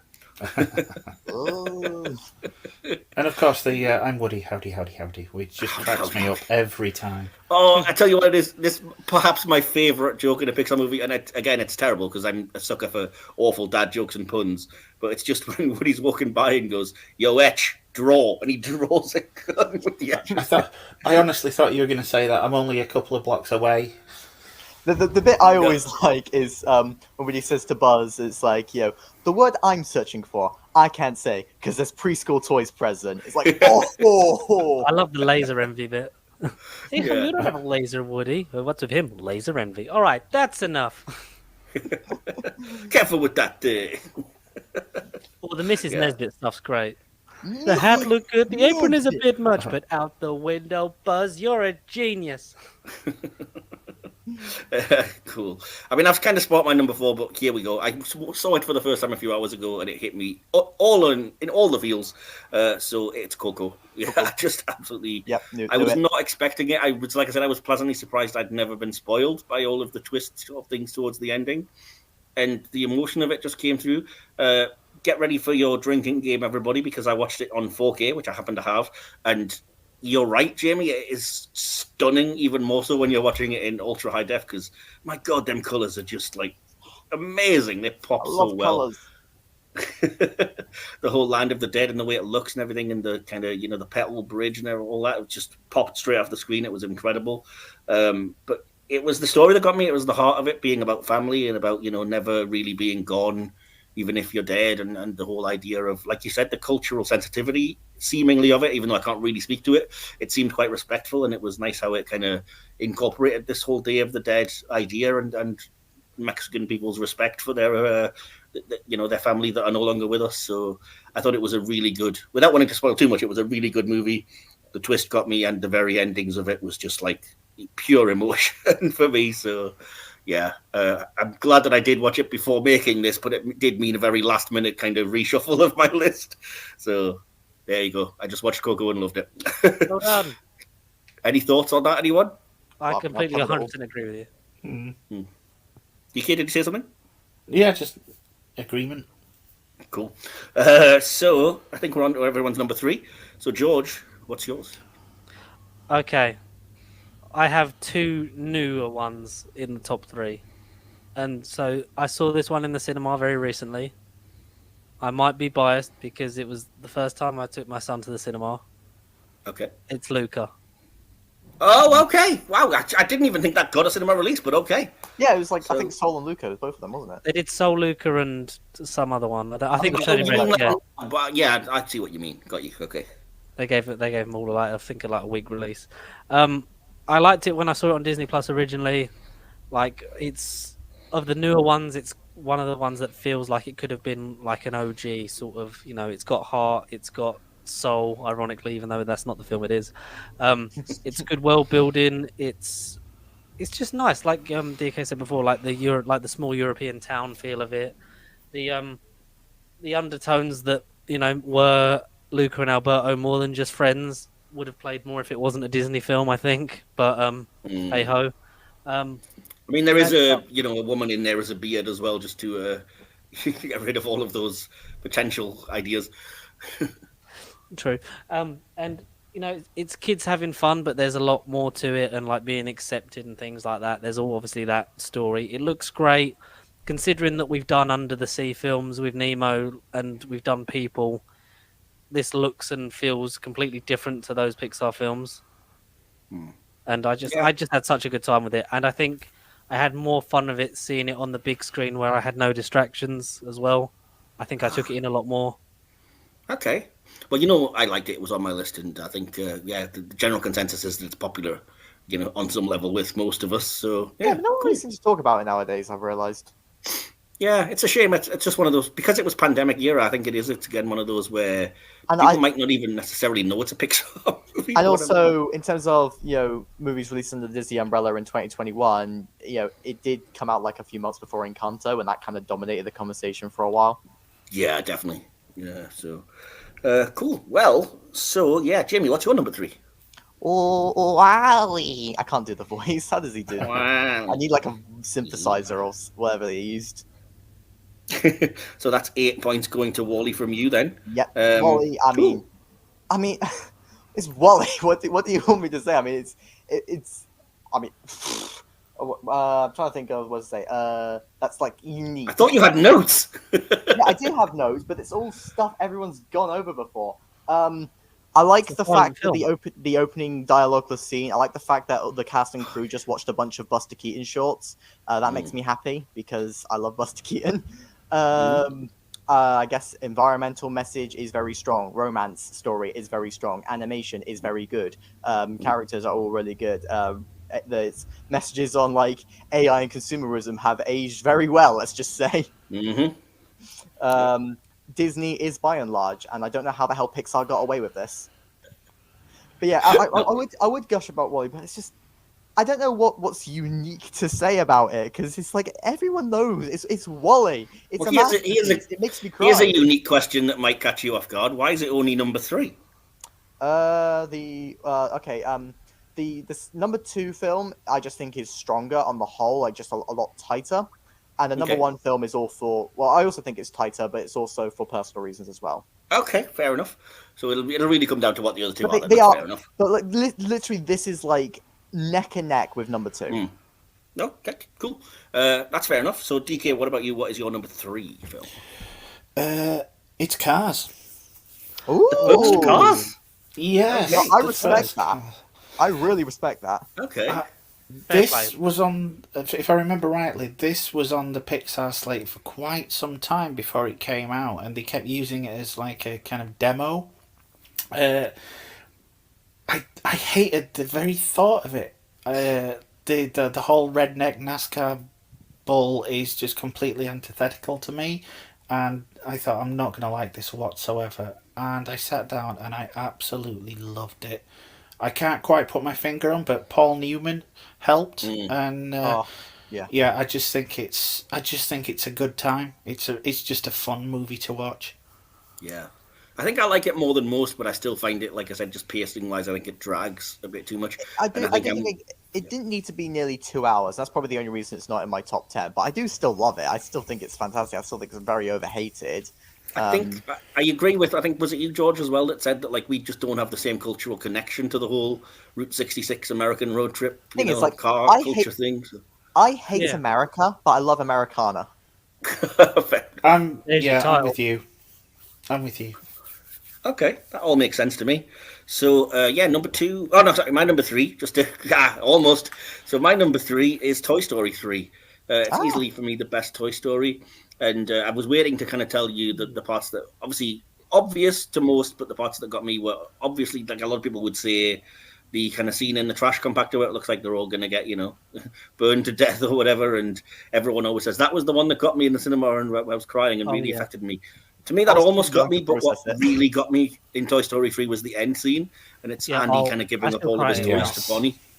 That completely wrecked me, the way he was kind of describing them all and still giving them up to this younger generation. And that hit me in all the feels. Yeah, it might even be part of the reason why I kind of resent Toy Story 4, because that seemed like that was, like I said, that's a place where you end it. You've passed it on to the next generation. You've grown up, but your toys have a life still going forward. And but even aside from those moments, because like I said, with Up, I think you have to have a little bit more than the moments that are going to be gut punches emotionally. And I think it is just a really good film. As you said, the kind of prison escape break aspect of it is good. Ned Beatty as Lotso is probably the best Pixar villain for me. And I especially love his comeuppance, like at the end, the kind of punishment. Die. I really wanted him to get thrown in the incinerator. I was begging. Oh, no, I really love what actually happened to him. I just think it was so fitting in a weird kind of way, and was like, yeah, this is worse than death for this guy, so I kind of love it. And I love the characters, the little sort of, the kindergarten toys, the little rotary phone and stuff are all really fun. Like I said, the introduction of Mr. Prickle Pants and stuff, I think it was good. And just a really good, enjoyable movie. And it looks amazing. It was one of the first times that I sort of sensed that Pixar had stepped up their animation quality. Not that it's ever been bad, but I remember seeing this, particularly the opening scene when it redoes the whole Toy Story thing. It redoes the Toy Story intro, but in reality, rather than like it's Andy playing it out in Toy Story, and it does it as if it's for real at the start of Toy Story 3. And I was like, this is incredible animation. This just also, can I just say, I love the Toy Story 3 video games which came out, the DS one and the one on the Wii. I played them to death. I'm sure DK probably agrees with you. I actually never played those, unfortunately. Oh, okay. Toy Story 3, I think people say the PS3 version is the best one, but that is like one of the best Pixar tie-in games. Like generally it's considered to be one of the best ones because it's like half really creative levels, half open world sandbox where you could do whatever you want. It's so fun. Yeah, I think they used it as the basis for Disney Infinity. Yes, they did. Correct. Yeah. Okay. Oh, fair enough. Right, so that's my number 3. So we're going to move to everyone's number 2. George White, it is your turn. What gets 9 points and just misses out on your top spot? Now this was close. It's another recent one. We've talked about it before, but for me, number 2 is Elemental. Oh wow! Cool. I really wish I'd seen it in the cinema. I did. I just really, really connected with it the first time I watched it when it went on Disney Plus. Obviously, like the stuff about immigration and that, and culture and society and all those things. And, the Romeo and Juliet aspect of the forbidden love between, these two people from two different worlds who shouldn't love each other. And it's just really sweet. And it is like, it looks gorgeous. I mean, the textures and stuff, I think are just phenomenal. And I don't know. I just have a good feeling when I watch it. And it's really I'm surprised how much I enjoyed it the first time. And even on a rewatch, I was kind of like, no, I really think it's, top 2. And it's really close, but I think nostalgia for the first one is the only thing keeping it away from the top, because I think it's just such a solid film. It's well paced, and it's really sweet. And like a good Pixar film, it makes you cry. Awesome. Yeah, well, as I say, I like Elemental, and I can agree with everything you said. I even like the sort of plot line of, do you follow the family business even if you kind of hate it, kind of thing. I know it's not exactly a unique, storyline that hasn't been done, but I thought it was done well. And yeah, it's kind of a weird, in a sense, like you, it's kind of a comfort blanket movie because it doesn't hit me in the emotional feels, but at the same time, it also means that I can watch it, without feeling like I'm going to need about another hour's worth of recovery time emotionally afterwards. So yeah. Cool. Just like how simple it is. Either follow your dreams or follow in your dad's footsteps, running that local shop for local people.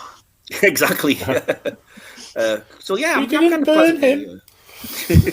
I'm pleasantly surprised to see that get your 9 points. So yeah, Jamie, what's your number 2? Right. So a few people may have this at their number 1, and to be fair, it was at my number 1 for a little while, but I bumped it to number 2 because, like I said, the top one just hits me on like a personal level. But this is one of the strongest. It is The Incredibles. The Incredibles, 9 points. Cool. Yeah, it is. Compared to Wall-E, I think I'm actually going to make an effort to talk about this one because George, you said like, oh, it's fun. It's like, no, there is deeper emotional stuff here because it's like I don't watch it for the superhero stuff. I mean, the superhero stuff is really fun, really, really well directed, really gripping and whatnot. I mean, that scene with the missiles and the plane is like the most tense thing Pixar has ever made. I've seen the movie like 50 bajillion times, and it still leaves me on the edge of my seat.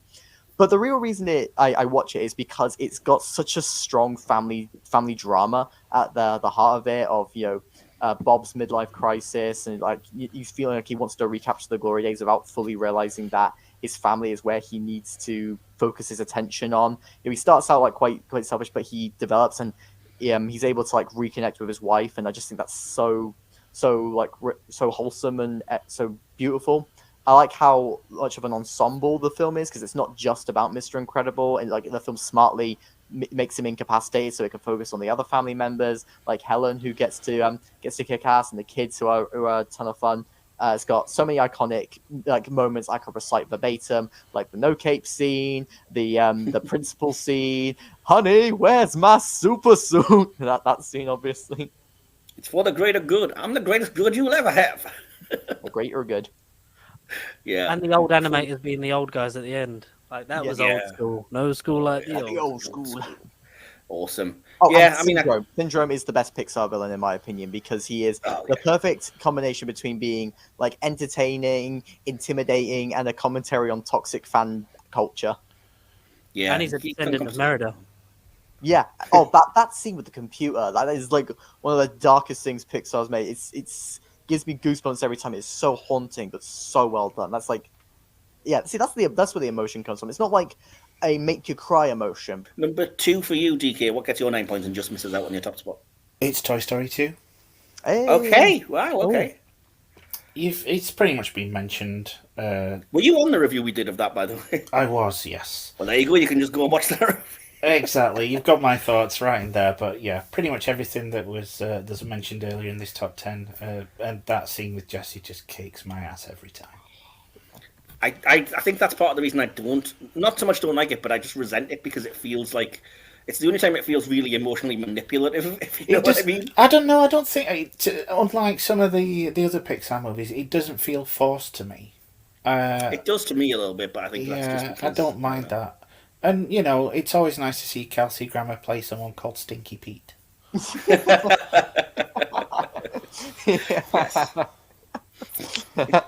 You've caught me there. That got me for some reason. But yeah, cool. That's fair enough. Toy Story 2 very popular. And as I said, if you want more on that film, myself, DK, Will, and I think Jamie reviewed that.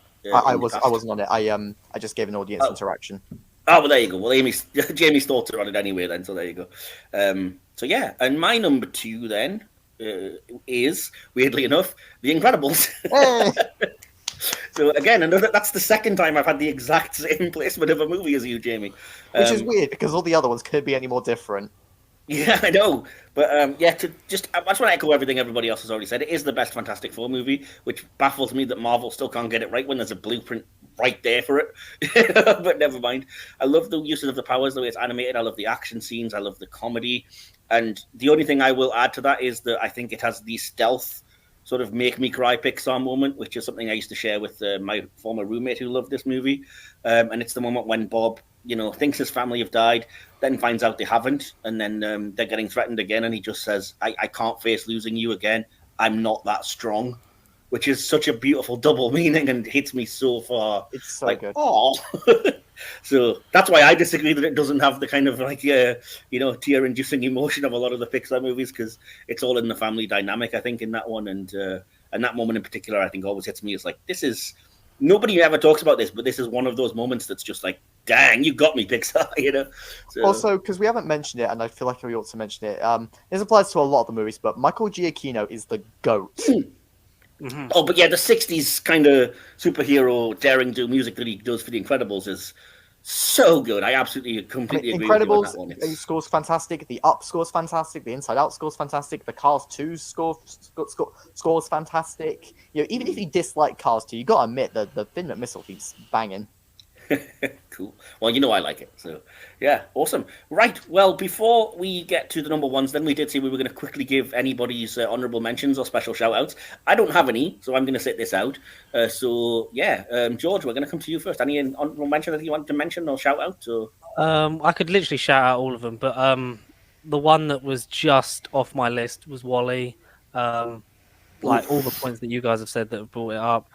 Bug's Life is a close one because that's probably more nostalgia for me because I used to watch that along with the Toy Stories a lot as a kid.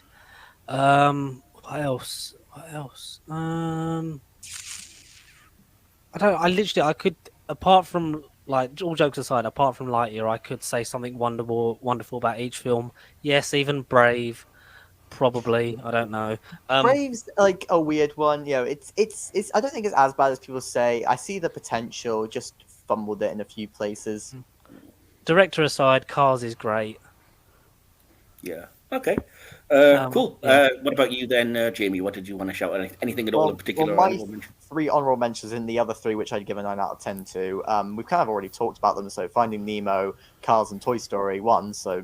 Yeah, so I think I'm just going to use this opportunity to briefly talk about a film which I don't... Actually, no, I'll wait till the end to see if any of you have actually got it in your number 1 or not. Okay. Because it'll be a bit redundant otherwise. I think my number 1's probably already come up somewhere onto other people's lists, but yeah, we'll see. DK, you were the one that wanted to do this, so... Yeah, Coco. I've explained earlier, Up. Because I do think it's a decent one. It's a fun adventure, as you say. The narrative can drag a little in the middle. That's why I think it's not in my top 10. And I'm going to support, I think it was George, with my my third entry, which is Good Dinosaur. It was George, and well done. Cool. It's kind of nice because I think every kind of somewhat controversial choice, there's been somebody to support it. Even like Jamie was kind of on board with my Cars 2 choice, which was a relief considering everyone else was more guilty pleasure. I can't, like I said, I can't call it a good. I'm not saying you said it was good, but you certainly didn't. It's get me better out than and the beat Good me for Dinosaur, choosing it. in my opinion.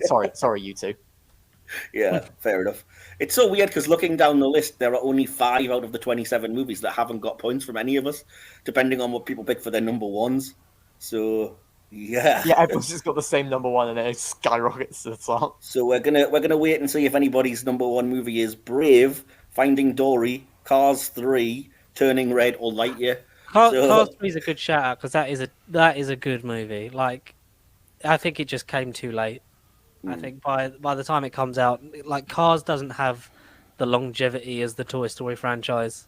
Like, it doesn't have that for me thing of could just make more points, I'm afraid, George. So clearly, it's rubbish. We're gonna have to decide. This is the democratic process at work. It's true. Finding Dory is also it's okay. Like, it's fine. I really like Turning Red. Like, it's not in my. I liked Turning Red. Yeah, I like Turning Red. I think Turning Red has like about puberty. I think Turning Red has the most bad faith criticism towards it. Of course, yeah. Like, anyway, yeah, I really liked it. Maybe this is very biased talking, but I thought it was really fun. I think it probably is quite telling that it didn't make the list when it's actually 4 men who are picking it. Like, if we had a female member, it might well have made at least some points. But anyway, so yeah, number ones then. What's everyone's full 10 points going to, and what are you all picking as your number one Pixar movie? And again, George White, it's over to you. Now this is hard because it is nostalgia, but it's between two of the same. I would just from the start, I said I will only put one Toy Story film in this list. Because I have such an affinity with that franchise. I have, watched all of these films back to back to back and over again, and more so again in the last year and a half.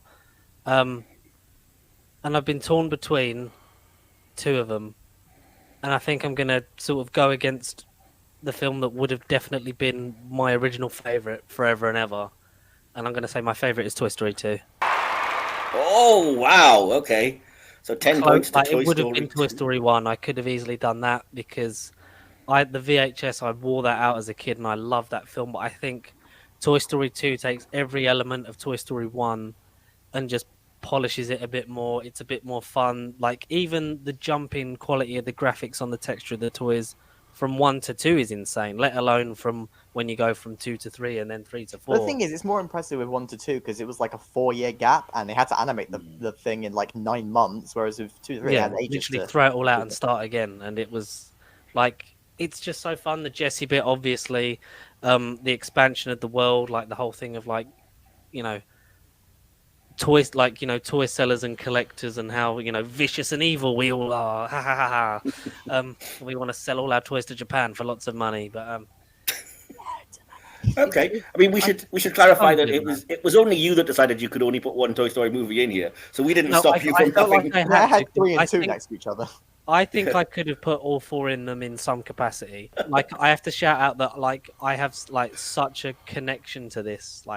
As a kid, Toy Story 3, I was going to college and stuff when that come out, so that's a big thing. Cry at that all the time still. But I think 2 just does stuff for me that I didn't expect, because 2 was always my least favorite for a long time. 1 started it, it's why we're here, but I think this and everything that it improved on, number 2 just, it blows me away, and I've got a more appreciation for it because of the small human that lives in my house. Fair enough. Again, that's understandable. Cool. So, Jamie, what about you? What's getting your full 10 points? Ratatouille. Ratatouille. Oh, boo. I was making That's why you were raging at me for not I was making an Everything Everywhere All at Once joke. That's Ratatouille. Okay, this is going to be very schmaltzy and annoying for a lot of you, but all right. So I'll just start off with saying it's my favorite Pixar movie. It's one of my top 10 favorite movies. So you can imagine how angry I was. Okay. All right. So the reason it's one of my favorite movies is because it's one of the films, alongside the likes of Ed Wood and Whisper of the Heart, to really hit me hard on an emotional level when it comes to the struggles of creatives and artists and whatnot. It's got so much to it in relation to that. With it starts off by showing the pure excitement and passion that Remy feels for his eyes. There's bright colors. He's thinking of 50 ideas at once. It truly captures that. And then it transitions to him actually achieving his dream. And instead of the whole film being like a follow your dreams and him end with him doing his dream, it's actually showing the process of him doing what he loves doing and the ups and downs from it, like how egos can be left unchecked with the stress of everything as he falls out with the likes of Linguini. Obviously there's people who will criticize him, like Skinner, who just can't accept the fact that a rat's cooking, but really you can just take that as the snobbery that some people have of like, oh, you can't be in this industry and whatnot. But the message of the film of anyone can cook is just one of the most perfect, beautiful messages I've seen in any movie. It hits me so hard, and it just shows that yes, anyone can do anything, and yes, change can come in the future because as Remy said, change is nature, and it's a very encouraging movie, very uplifting. It's a real comfort one of mine. It's funny at many points. Like I said, Skinner is absolutely hilarious. Ian Holm is having an absolute blast with the role. I also love Linguini. His mannerisms he's just so manic, and I get what you're saying, like the concept like a rat pulling on someone's hair to make them do it is like a ridiculous premise, but I don't know, I can get behind it. It's goofy, it's silly, but I think there's so much like deeper meaning behind it that I don't really mind. And that's without even mentioning Anton Ego, who's probably also up there with one of my favorite Pixar characters, which may surprise some of you, but that guy is so complex. Like I said, I'm a creative person, but I'm also, I mean, as seen from here, I'm a self-proclaimed critic, and I just relate to, I just really found myself connecting to Ego and his monologue at the end about how it's more enjoyable to write criticism, but the average piece of junk is better than the review calling it junk. And I just love the scene where he eats the ratatouille and he gets the flashback to his childhood. That makes me cry every time. So I'm rambling because I love this movie so much. It's so well directed. Again, great colors. It's funny. It's relatable. It's emotional. It's wholesome. It's heartwarming. I cannot say a single bad thing about it. It is one of my favorite movies. Cool. I think we've given a fair enough right to reply then on that one, and it's good that we've got both points of view. And yeah, I mean, I can't really disagree with everything you're saying. It's I can understand where you're coming from. So I think with how much I've rambled on about it, that shows how passionate I am about it. Definitely, but that's a good thing. And if we ever do a full review, then I'll definitely invite you back for that. So DK, what about you? What's your number one for the full 10 points then? Toy Story 3. Yes. Have you got all 4 Toy Stories in your top 10? I did. Wow. And I have no shame. Do you want to get into a little bit of why Toy Story 3, or have we already kind of covered it? You've pretty much covered it. Ned Beatty, that final scene with Andy, just perfection. Mm-hmm. Sweet. Can't really go further than that. You should have ended there. Yep. And my number one, if you haven't worked it out then, is WALL-E. Yeah. I love that movie. I think the opening sort of silent moments are some of the best cinema I've ever seen, and the fact that it does it in silence and completely captivates me is amazing. I think WALL-E and Eve are a better love story than 90% of actual, live action humans I've watched in cinema. I feel it genuinely a lot more. I was initially a bit down on the criticism of consumerism and like human, we're all going to be fat and useless and stuff. But I think as time goes by, I like you, I'm kind of like, yeah, but we are kind of heading that way. So maybe the reason I resent it so much is because there's too much blooming truth to it. Even though it's not subtle, shall we say, of the criticism, but yeah, I mean, I love it. Does it need to be subtle? Well, exactly. Yeah, that's the thing. And again, I just love the animation because I'm a sucker for any sci-fi space stuff. So, robots, outer space, spaceships, you had me at hello, Pixar. But yeah, there is a message to it. And like I said, it's all the feels. For whatever reason, I can just connect to those 2 lead characters so much. And I think it speaks to the quality of the animation because, fair enough, whoever it is that's doing the voice, the noises, shall we say, as opposed to voices, is doing a great job, but it's being sold to you on the animation, and like I said, I just think it's a work of pure art, and I can't really go beyond that. So, yeah. So, just super quickly then, I am going to go and top up our scores. Actually, Jamie, did you want to quickly say who you were going to mention earlier? No, it was turning red. Oh, okay, cool. Cool. So yeah, well, as I'm doing that, then I'm going to hand it over to DK. DK, you should have the audience response to what some people have said for their Pixar choices and their top tens or however many. I asked my partner for hers as well to kind of bolster your audience interaction if you wanted it. Oh, okay. Yeah, go for it. So her top 10 in ascending order: Ratatouille, Up, Coco, Toy Story 3, Finding Nemo, Monsters University, Inside Out, Luca, Bugs Life, and Elemental. It's nice to have Ratatouille up there. Good list. Yeah. I've got one here from Timeless Journey, the one that does the music for cult classics. They go number 5, Finding Nemo, number 4, Up, number 3, Toy Story 2, number 2, Cars, and number 1, Monsters Inc. Oh. Perry Brooker, this is on our group page on Facebook. Perry Brooker says, Cars might be my favourite of them all. We even bought the soundtrack. I adored the game and still get very sad/angry when I think about the fact that I can't play the game anymore. Damn you, Microsoft, for ruining people's fun when you upgrade. Rick Cowling says, this is not an easy decision. I still have a soft spot for Toy Story and The Incredibles, but it's probably going to be Up. That was shared by Michael Whaley, who also thinks Up is the best one. Perry Brooker, oh, we've got a return of Perry Brooker. She says, my 5 favourites are Monsters Inc., The Incredibles, Cars, Toy Story, and Ratatouille. I would have put Finding Nemo here, but I do not like the start. And Jeff Tilley, he says, as much as Toy Story was it for me, and yes, I did get in early at Toys R Us for a Buzz Lightyear, my choice is Cars. My son and I bonded over it, and it resulted in my being able to quote lots of movie lines after dozens of viewings. Cars beats Toy Story for that reason. Ali Douglas says Monsters Inc. and A Bug's Life. That's nice to see that we've got somebody else that likes Bug's Life.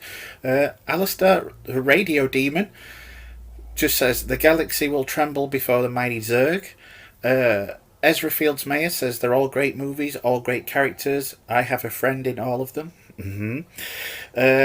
And Toby, over on the Discord, he says, I don't really have a list because I haven't seen a lot of them, but I do want to say, Mike, you slipped this in, didn't you?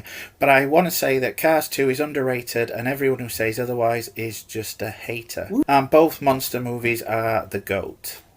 And finally, Al Winter, he says, I think that as the tech has advanced, sometimes the new ones can lack the charm of the early movies.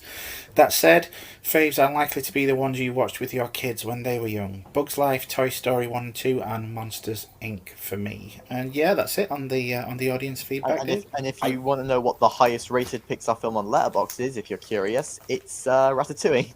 So is it? You guys are definitely in the minority. Hey, don't tar me with that Ratatouille hating brush. I like Ratatouille. It was on my list. When I looked, it was actually Coco that was the highest, but okay. I think Ratatouille's beaten it now. I'll have to double check. I do actually have one more audience interaction from my brother, which I thought I'd sent to you, but I may as well just read it out here. So yeah, his top 10 list in reversed order. At 10, he put Cars. At 9, The Incredibles. At 8, Elemental. 7, The Good Dinosaur. 6, Ratatouille. 5, Finding Nemo. 4, Inside Out. 3, Finding Dory. 2, Toy Story 3, and 1, WALL-E. So I can't disagree with your number 1. That's from Sam O'Neill Milliken, my little brother. And he does say also shout out honorary mention to Turning Red, which is his stepdaughter's favourite as well. So yeah, that's all of that. So we have actually got a top 10 that works and functions. You'll be glad to hear. There are a couple of ties. Lightyear is 6.1 on IMDb. Oh, how good! 1 point's too high, I think. But yeah, there are a couple of ties, but it doesn't really affect anything in the grand scheme of things. So I'm going to go quickly through it in reverse order, and we can see there's some surprises. I won't lie to you, but here we go. At number 10 with 12 points is Luca. At joint number 8, because they both have 13 points, are both Finding Nemo and Toy Story. At joint number 6, both with 15 points, is both Coco and Ratatouille. I contributed to its high rating. Absolutely. At number 5, with 16 points, is Inside Out. Our fourth best, with 18 points, was WALL-E. The number 3, with 21 points, The Incredibles. Number 2 with 24 points, Toy Story 3, and with only 2 points more, 26 points, the best Disney Pixar movie according to our panel, Toy Story 2, apparently. What's my favorite for a while? The one Toy Story I left off my list, and it makes it the top of the list. So, yeah. If you're interested, I've got a complete top 20 because I can actually do that with the various ranks that we've given. So I'll pop that up on social media and stuff. I think that's a fair Excuse list. me. And I like it. yeah, I think that's a pretty good list actually. I can't really argue too badly with it. I think, and most of my faves got in somewhere near the top. So awesome. So there you have it, folks. Our ultimate, definitive, and completely unbiased top 10 Pixar films list. It's been a roller coaster ride from the depths of the ocean with Nemo and Dory to the far reaches of space with Wall-E. We've laughed, we've cried, and we've probably changed our minds more times than Mater changes his tyres. But one thing's for sure, Pixar never fails to deliver the goods. Whether you're a fan of the old school charm of Toy Story or the vibrant colours of Coco, we hope our list has sparked some joy and maybe even a few heated debates of your own. So until we meet again, keep watching, keep dreaming, and remember, adventure is out there. Yeah, thanks for joining us on this animated journey through the Pixar universe. Don't forget to like, subscribe, and share this episode along with your own top 10 Pixar picks. If you haven't already, you can share them on social media or in the comments. You will have something on screen that will show you all the places you can find me and the podcast on social media. If not, if you're listening to this on a podcast catcher, there will always be the link tree in the episode description that you can follow to take you to all of our social medias. And again, we encourage interaction. If you agree, disagree, if you wanted to submit your own Pixar list, feel free to do that. So with that handled, our guests, I just want to say thank you to both of our guests who are here just for this, and say, George, where can people find you on the internet? Oh, well, Pasty Sheep on YouTube, Facebook, Twitter, Instagram, TikTok, BBM, MySpace, the Zune. Nerd Bible Podcast is the podcast that I do that's much less good than this. And Mike, when's this coming out? Because is this after you're on? This will be after I think I've been on your podcast, but I know in a couple of days I'm recording a Doctor Who review of the episode Dot and Bubble with Nerd Bible, so have a look out for that if it's either out now or due out, shall we say, on there. I was rooting for the slugs in that episode. We all were, dude. Yeah, but that's where you can find me, and yeah, that's all I do. Bye. Fair enough. And what about you, Jamie? Where can people find you around the world? You can find me on YouTube and Letterboxd. They're both JA Productions. And if you stick on my YouTube, you will hopefully a few months, I'll be doing the full YouTube ranking of every Best Animated Feature nominee. So you can hear full in-depth thoughts on 9 out of 10 of the films I talked about in this. It's obviously not Toy Story 2 because that came out beforehand.